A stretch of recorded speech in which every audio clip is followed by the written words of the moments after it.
Hello friends, welcome to the video lecture series on SSC CGL. My name is Ram Mohan. For the benefit of all the students preparing for SSC CGL Tier 1 examination, I will discuss the solutions of the quantitative aptitude section of previous papers. I hope this will help them to understand the pattern of the examination and also to secure good marks.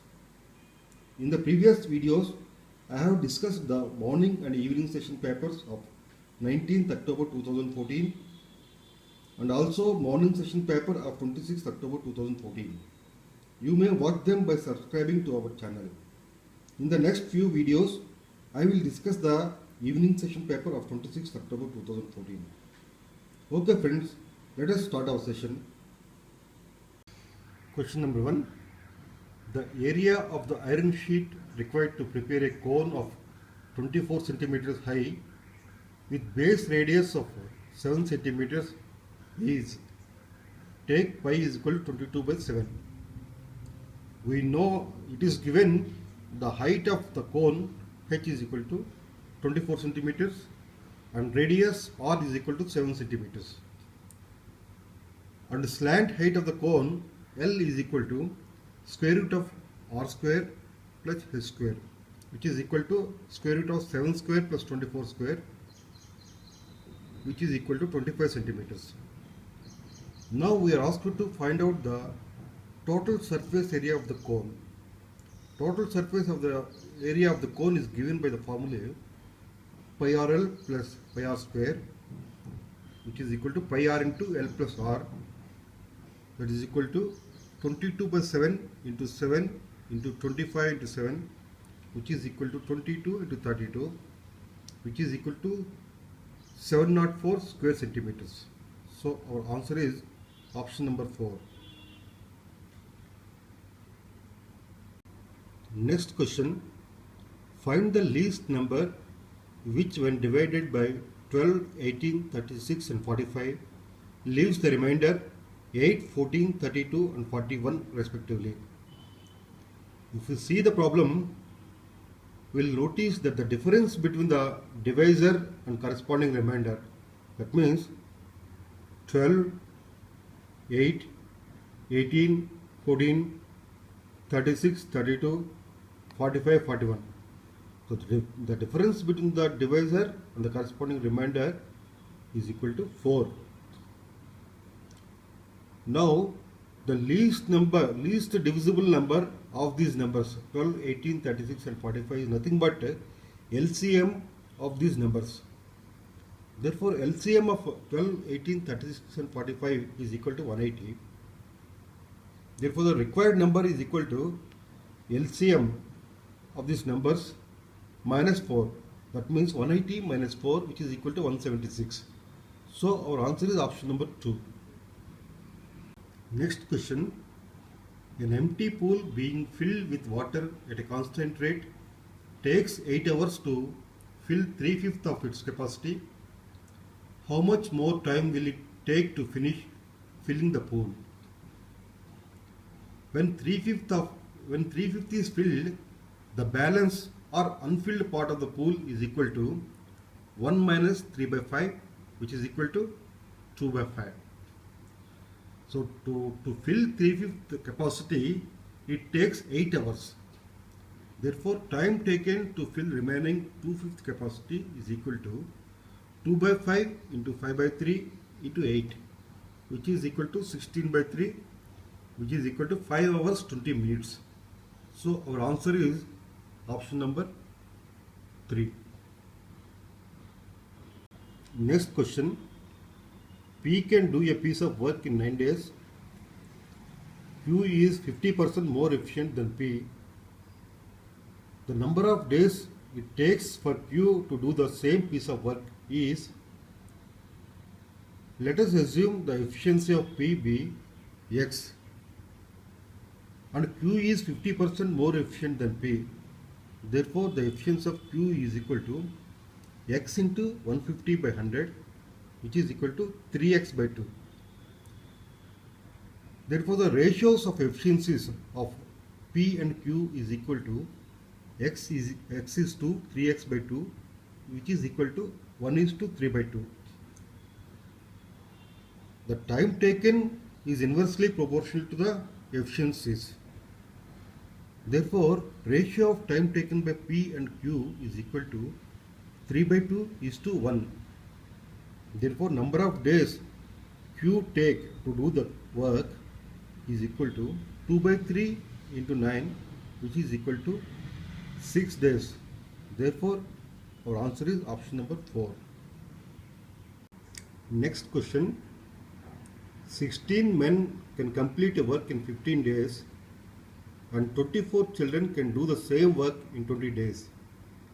In how many days will 8 men and 8 children complete the same work?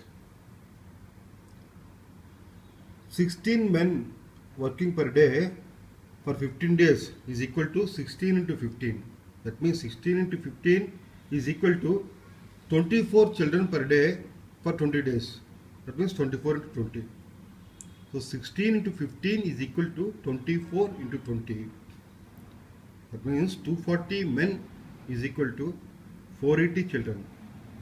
Therefore, one man is equal to 2 children. That means 480 by 240, which is nothing but 2. One man is equal to 2 children. Now, the question given is 8 men and 8 children. Okay, 8 men and 8 children is equal to 8 men plus 8 children is nothing but 4 men, because 1 man is equal to 2 children. 8 children is equal to 4 men. That means total 12 men. Now we know that M1 D1 is equal to M2 D2. That means 16 men working for 15 days. 16 into 15 is equal to 12 men in how many days? D2. Therefore, D2 is equal to 16 into 15 by 12, which is equal to 20 days. So, our answer is option number 4.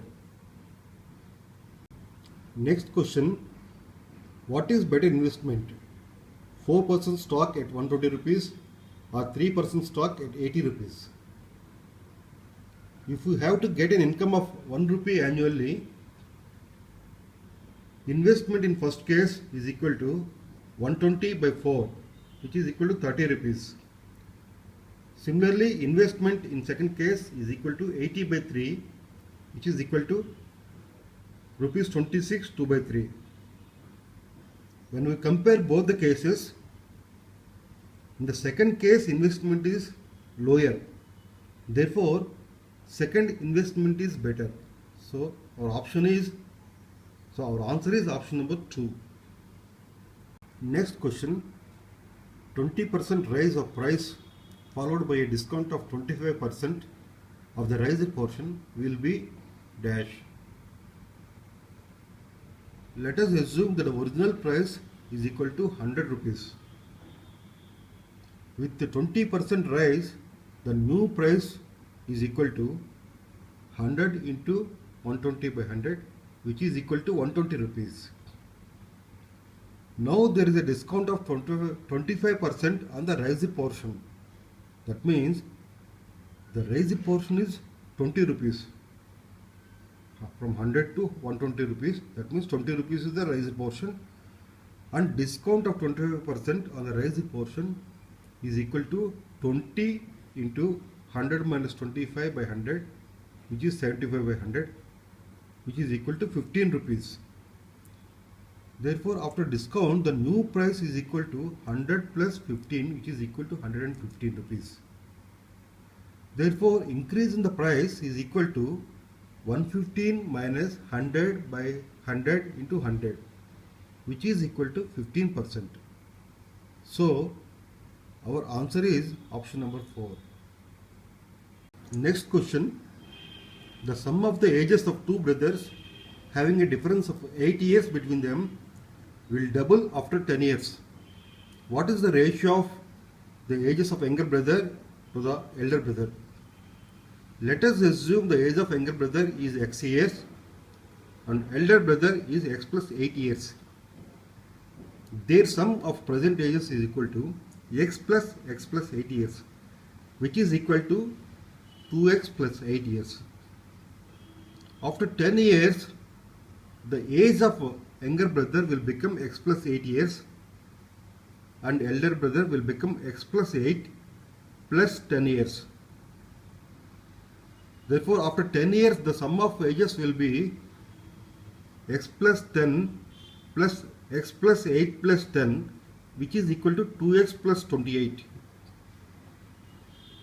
Therefore, 2x plus 28 is equal to double the sum of present ages, which is nothing but 2x plus 8. Therefore, 2x plus 28 is equal to 2 into 2x plus 8. Therefore, 2x plus 28 is equal to 4x plus 16. Therefore, 2x is equal to 12 and x is equal to 6. Therefore, ratio of ages is equal to x is to x plus 8. That is 6 is to 14, which is equal to 3 is to 7. So, our answer is option number 3. Next question. On decreasing each side of an equilateral triangle by 2 centimeters, there is a decrease of 4 root 3 square centimeters in its area. The length of each side of the triangle is dash. Let each side of the triangle be a centimeters. Then we know the formula to find out the area of equilateral triangle, which is equal to root 3 by 4 a square. On decreasing each side by 2 centimeters, each side will become a minus 2 centimeters and its area is equal to root 3 by 4 into a minus 2 whole square, a minus 2 whole square centimeters. The difference is given as 4 root 3 square centimeters. The difference between the two areas is given as 4 root 3 square centimeters. Therefore, root 3 by 4 a square minus root 3 by 4 into a minus 2 whole square is equal to 4 root 3 square centimeters. Therefore, root 3 by 4 into a square minus a square plus 4a minus 4 is equal to 4 root 3. On simplification, we will get the value of a is equal to 5 centimeters. Therefore, our answer is option number 3. Next question. A rectangular tin sheet is 12 centimeters long and 5 centimeters broad. It is rolled along its length to form a cylinder by making the opposite side edges just to touch each other. Then find the volume of the cylinder. Here the rectangular sheet is rolled along its length. That means the length of the rectangle will become the circumference of the cylinder, because it is rolled along its length to form a cylindrical shape. So therefore, circumference of base of cylinder is equal to length of the sheet. Therefore, 2 pi r is equal to 12 centimeters. R is equal to 12 by 2 pi, which is equal to 6 by 5 centimeters. And height of the cylinder h is given as 5 centimeters. We know the volume, we know the formula to find out the volume of cylinder, which is equal to pi r square h. That is pi into 6 by pi into 6 by pi into 5, which is equal to 180 by pi cubic centimeters. Therefore, our answer is option number 2. Okay friends, let's continue with the remaining questions in the next part of the series. Thank you for watching the video. Feel free to write to us for any further queries at prmrau@gmail.com.